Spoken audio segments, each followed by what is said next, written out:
তো দেখো বন্ধুরা, আমাদের সম্পূর্ণ নিরামিষ খিচুড়ি তৈরি হয়ে গেছে।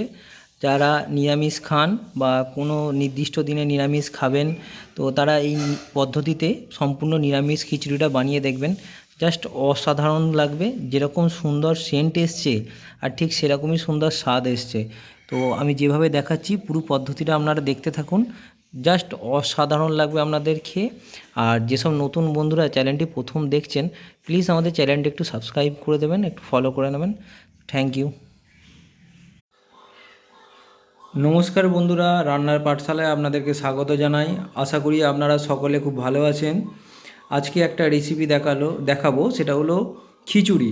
আমরা আজকে এই খিচুড়িটার মধ্যে কোনো রকম পেঁয়াজ রসুনের ব্যবহার করছি না, সম্পূর্ণ নিরামিষ পদ্ধতিতে আজকে এই খিচুড়িটা বানাচ্ছি।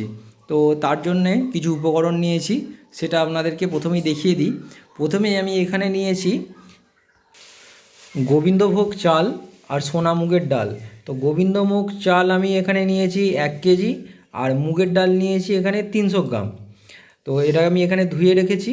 আর এটার মধ্যে আমি দেব নারকেল। তো একটা নারকেলকে আমি কুড়ে নিয়েছি এইটা। তো এই আমার এখানে 2 বাটির মতন বেরিয়েছে, ছোটো বাটি, খুব বেশি বড় বাটি না। এই নারকেলটা কুড়ে 2 বাটি বেরিয়েছে। এবার দেখাই, এখানে নিয়েছি আদা বাটা, এখানে নিয়েছি টমেটো বাটা। আপনারা চাইলে টমেটোকে খুব ছোট ছোট করে কেটে নিতে পারেন। নিয়েছি এখানে কাজু আর কিশমিশ। আর এখানে আমি নিয়েছি কারি পাতা আর ধনে পাতা। আপনাদের কাছে যদি এই সময়তে কারি পাতা ধনে পাতা অ্যাভেলেবেল না থাকে, তাতেও কোনো অসুবিধা নেই, এই দুটো আপনারা বাদ দিয়ে দেবেন। আর এখানে নিয়েছি গোটা জিরে, শুকনো লঙ্কা, এলাচ, দালচিনি, লবঙ্গ, গোটা গোলমরিচ, জয়িত্রী আর জায়ফল। তো জায়ফল আমি এতটা দেবো না, যখন করব শুধুমাত্র একটু গ্রেট করে দিয়ে দেবো। আর আমাদের সাধারণ যে গুঁড়ো মশলাগুলো লাগে, সেই গুঁড়ো মশলাগুলোর ব্যবহার করব। তো তখন যে ব্যবহার করব সেই সময় দেখিয়ে দিচ্ছি কী কী গুঁড়ো মশলা নিচ্ছি। এবার প্রথমে একটা গ্রেভি বানাতে হবে। তো সেই গ্রেভির উপকরণটা প্রথমে আমরা তৈরি করে নেব। এই সর্ষের তেল গরম করে নিয়েছি। তো এবার সর্ষের তেলের মধ্যে আমি এলাচগুলোকে ফাটিয়ে নিয়েছি। এই উপকরণগুলো পুরোটা সর্ষের তেলের মধ্যে দিয়ে দেবো। তো আমাদের গোটা গরম মশলাগুলো দিলাম। তো এর মধ্যে দিয়ে দেবো কারি পাতা। তো কারি পাতাটা দিলে একটা এর মধ্যে সুন্দর স্বাদ আসে। এটা নিরামিষ রান্না তো।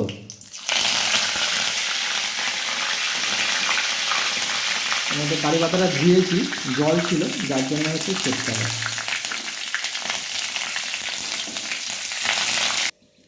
তো বেশি ভাজবো না, তাহলে আমার গোটা মশলাগুলো পুড়ে যাবে। আর তেলের ফ্লেমটা লো করে রাখবেন।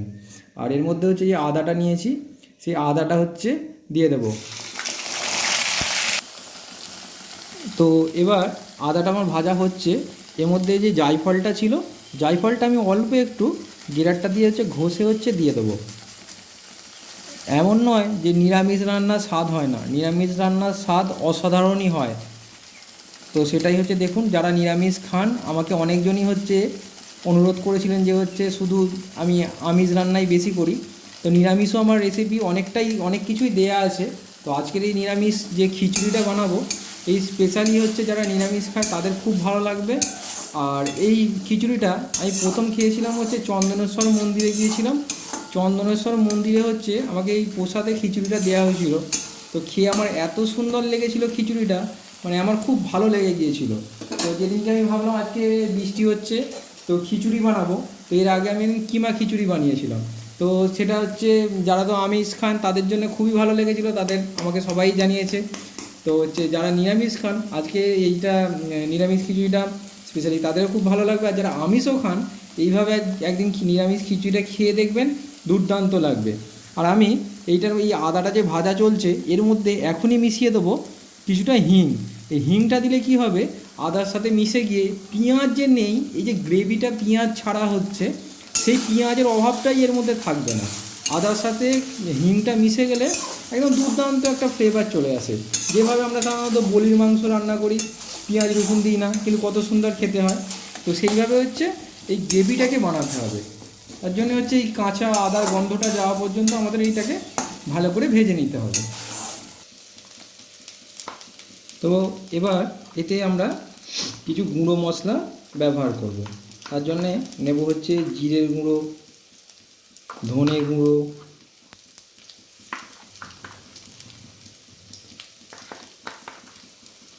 দেব হলুদ,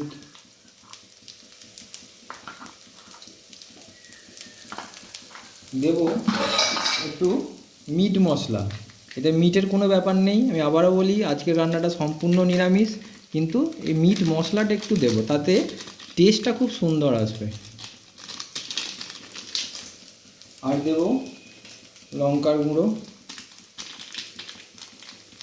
আপনারা চাইলে কাঁচা লঙ্কাও ব্যবহার করতে পারেন, কোনো অসুবিধা নেই। দেব সামান্য একটু জল, যাতে মশলাটা ধরে না যায়। দিয়ে মশলাটাকে ভালো করে কষিয়ে নেব। তো এবার আমরা এতে দিয়ে দেবো হচ্ছে টমেটো বাটাটা। আপনারা চাইলে টমেটোর বাটা যদি না দিতে চান তো টমেটোকে খুব ছোট ছোট করে কুচিয়ে দিয়ে দিতে পারেন, টমেটোটা গলে যাবে। টমেটোর একটা কাঁচা গন্ধ থাকে টমেটো বাটার, তো সেই কাঁচা গন্ধটা কাটা পর্যন্ত এটাকে একটু কষিয়ে নেব। আমাদের মশলাটা খুব সুন্দর কষানো হয়ে গেছে, সাইড থেকে তেল ছাড়ছে। আর আমি তো জল দিয়েছি, যার জন্য খুব বেশি যে তেলটা দেখতে পাবে সেটা না, কারণ মশলা যাতে ধরে না যায়, মানে খুবই সামান্য সামান্য। তো খুব সুন্দর কালারটা এসছে, আর এত সুন্দর একটা সেন্ট এসছে না, মানে এটা যে পেঁয়াজ ছাড়া গ্রেভি সেটা মানে তোমরা ধরতেই পারবে না যখন খাবে, কারণ এই আদার সাথে যখন এই হিংটা পড়ে যাবে তো তখনই যে পেঁয়াজ ছাড়া রান্না সেটা কোনো রকম মানে প্রভাবই ফেলবে না। এবার দিয়ে দিলাম নারকোলটা, একটা নারকোল মানে দুটো মালাই আর কি দিয়েছি। নারকোলটা এই মশলার সাথে ভালো করে মিক্সড করে নেব।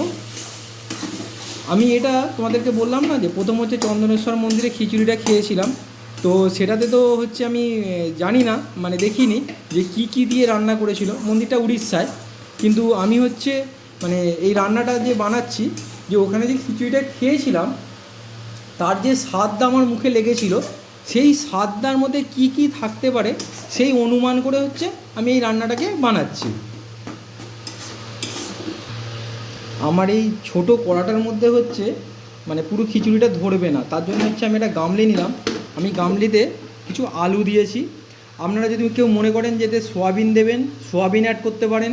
যদি মনে করেন যে পনির দেবেন তাহলে পনিরটাও অ্যাড করতে পারেন। অনেকে এবারে সেই মাখানা দেয়, তো সেই চাইলে মাখানাটাও সে দিতে পারেন, তাতে কোনো অসুবিধে নেই। তো হচ্ছে আমি এবার এতে এই মশলাটা হচ্ছে দিয়ে দিচ্ছি নিচে, কিন্তু আমি মাখানাটার ব্যবহার করিনি, কিন্তু আমি পনিরের ব্যবহারটা এর আগে নিরামিষ খিচুড়িতে করেছি। কিন্তু আজকে খুবই বৃষ্টি হচ্ছিল, আর পনিরের দোকানটা আমার বাড়ি থেকে খানিকটা দূরে, যার জন্য হচ্ছে আমি আজকে পনিরটা আনতে যেতে পারলাম না। তো আপনারা চাইলে হচ্ছে পনিরটা এর মধ্যে দিতে পারেন। এবার আমি যে চাল আর ডালটা ধুয়ে রেখেছি, সেই চাল আর ডালটা হচ্ছে আমি এটার মধ্যে ঢেলে দেব। আমি এতে গোবিন্দভোগ চাল নিয়েছি আর সোনা মুগের ডাল নিয়েছি। নিচে চালগুলো আটকে গেছে দিলাম। তো এর মধ্যে আমি দিয়ে দেবো এখনই যে কাজু কিশমিশটা আমি ভিজিয়ে রেখেছিলাম, সেটা জল সমেতে আমি দিয়ে দেবো। এবার পুরো মশলাটাকে আমি খালি একবার ভালো করে মিশিয়ে নেব, মিশিয়ে নিয়ে আমি হচ্ছে জল দিয়ে দেবো। এই মশলাটা 5-7 মিনিট মতন সমস্ত কিছুর সাথে হচ্ছে মিশিয়েছি। আমি এর মধ্যে দিয়ে দিলাম একটা বড় চামচ নুন। আপনারা আপনাদের স্বাদ অনুযায়ী নুনটা দেবেন, তবে আমি বলবো প্রথমেই নুনটা বেশি করে দিয়ে দেবেন না, নুনটা লাস্টে একটু মানে দেখে দেবেন। আর যদি এটা ঠাকুরের জন্য করা হয়, ভোগের জন্যে, তাহলে তো চেখে দেখা যাবে না, কিছু করার নেই, সেক্ষেত্রে আন্দাজ অনুযায়ী দিতে হবে। কিন্তু আজ পর্যন্ত ঠাকুরের জন্য ভোগ করলে কখনও মানে এরকম পরিস্থিতি হয়নি যে সেটা ঝাল হয়ে গেছে বা নুন হয়ে গেছে। তো এবার জল দিয়ে দিয়েছি, এবার নুন দিয়েছি, এবার একটু চিনি দেবো অল্প করে, যাতে স্বাদটার একটা ব্যালেন্স আসে। দিয়ে এটাকে সেদ্ধ হওয়া পর্যন্ত অপেক্ষা করব, এবং লাস্টেও কাজ আছে কিছুটা, দেখাচ্ছি সেটা। তো আমাদের খিচুড়ি মোটামুটি কমপ্লিটের পথে। এবার আমি দিয়ে দেবো এর মধ্যে কিছুটা পরিমাণ ঘিটা ভালো করে মিশিয়ে নিতে হবে। খুব বেশি ঘি দিচ্ছি না, ব্যাস মোটামুটি ঠিক আছে, আর দেবো না। এটাকে ভালো করে মিশিয়ে দেবো, কারণ আমার এই ঘিটা পিওর দেশি ঘি। আর এর মধ্যে দিয়ে দেবো কিছু কুচনো ধনেপাতা, দিয়ে দেবো এর মধ্যে। ধনেপাতা যদি তোমাদের কাছে এখন অ্যাভেলেবেল না থাকে তো কোনো অসুবিধা নেই। কিছুটা হচ্ছে না, এবার নারকোলের কুঁচো ওপর থেকে দিয়ে দিচ্ছি, দিয়ে এবার ভালো করে মিশিয়ে নেবো। আমার খিচুড়ি পুরো সম্পূর্ণ নিরামিষ রেডি হয়ে গেছে। তো তোমরা যারা নতুন বন্ধু ভিডিওটা দেখছো, প্লিজ সাবস্ক্রাইব করে দিও। Thank you.